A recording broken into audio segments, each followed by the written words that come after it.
बहुजनांना न्याय व हक्क मिळवून देण्यासाठी सामाजिक एक लढा बहुजन माझा। आर्गेतील गुन्हेगारावर हद्दपारीची कारवाई। आर्गेतील एका गुन्हेगारावर ग्रामीण पोलिसांनी 1 वर्षासाठी हद्दपारीची कारवाई केली आहे, अशी माहिती मिरज ग्रामीण पोलिसांनी दिली। अप्पू उर्फ दत्तात्रय महादेव नाईक, राहणार गणपती मंदिराजवळ, आरग, तालुका मिरज, जिल्हा सांगली असे या गुन्हेगाराचे नाव आहे।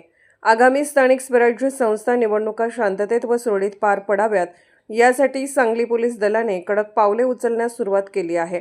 पोलीस अधीक्षक संदीप घुगे, अप्पर पोलीस अधीक्षक श्रीमती कल्पना बारवकर व उपविभागीय पोलीस अधिकारी प्रणल गिल्डा यांच्या मार्गदर्शनाखाली मिरज ग्रामीण पोलीस ठाण्याचे पोलीस निरीक्षक अजित सिद यांनी गंभीर स्वरूपाची कारवाई केली आहे। ही कारवाई पोलीस निरीक्षक अजित सिद यांच्या मार्गदर्शनाखाली पोलीस उपनिरीक्षक दीपक माने, सहाय्यक पोलीस फौजदार Sambhaji Pawar, police head constable Mahesh Nikam, police head constable Savita Mali, Sunanda Lohar व पोलीस कॉन्स्टेबल सुहास कुंभार यांनी यशस्वीपणे पार पाडली। बहुजन माझा चॅनलला क्लिक करून बेल आयकॉन दाबून सबस्क्राइब करा आणि अपडेट रहा।